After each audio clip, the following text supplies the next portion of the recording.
आणि आता बातमी आहे मुंबईतून मुंबई विद्यापीठात सिनेट सदस्य आक्रमक झालेत। विद्यार्थ्यांच्या प्रश्नांसाठी सिनेट सदस्यांचं धरणं आंदोलन। तर मुंबई विद्यापीठ नोंदणीकृत पदवीधर युवा सेना सिनेट सदस्य तसेच शिक्षक मतदार संघाचे सिनेट सदस्य सध्या विद्यार्थ्यांच्या विविध प्रश्नांसाठी आक्रमक झालेले पाहायला मिळत आहेत। मुंबई विद्यापीठाच्या फोर्ट कॅम्पस येथे युवा सिनेट सदस्य बुकटू शिक्षक मतदार संघाचे सिनेट सदस्य धरणे आंदोलन करतायत। दरम्यान सिनेट सदस्यांना मज्जाव करण्याचे आदेश मुंबई पोलिसांकडून जारी करण्यात आलेत। आंदोलन करत असताना पोलिसांनी सिनेट सदस्यांना ताब्यात घेतलं असून त्यांना आझाद मैदान पोलीस ठाण्यात घेऊन जाण्यात आले। आणि याचाच आढावा घेतलेला आहे आमचे प्रतिनिधी चेतन किर्दत यांनी। पाहूया।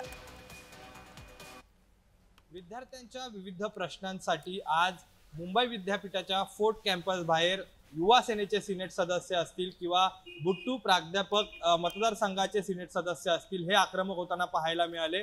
खरं तर आज या दोन्ही म्हणजे युवा सेनेचे सिनेट सदस्य असतील किंवा बुट्टूचे सिनेट सदस्य असतील यांच्याकडून मुंबई विद्यापीठाचा निषेधार्थ आज एक धरणे आंदोलन जे आहे ते करण्यात आलेलं होतं। आणि हे आंदोलन सुरू असतानाच पोलिसांनी देखील त्यांना ताब्यात घेतलेलं आहे। मी सध्या मुंबई विद्यापीठाच्या बाहेर उभा आहे, ज्या ठिकाणी आपण पाहू शकतो विद्यार्थ्यांचे काही प्रश्न असतील यासाठी मुंबई विद्यापीठात विद्यार्थी प्राध्यापक आणि शिक्षकेतर कर्मचाऱ्यांना आंदोलनास मनाई करणारे एक पत्रक जे आहे ते मागे घ्यावं।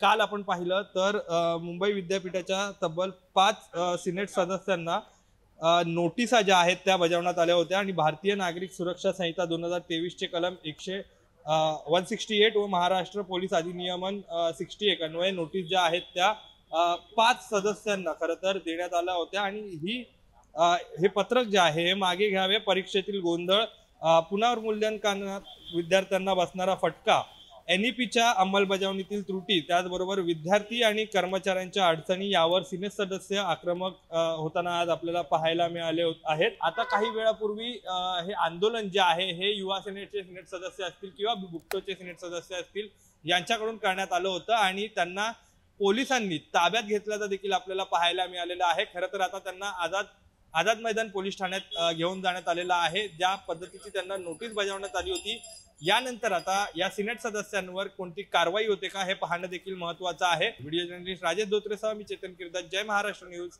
मुंबई।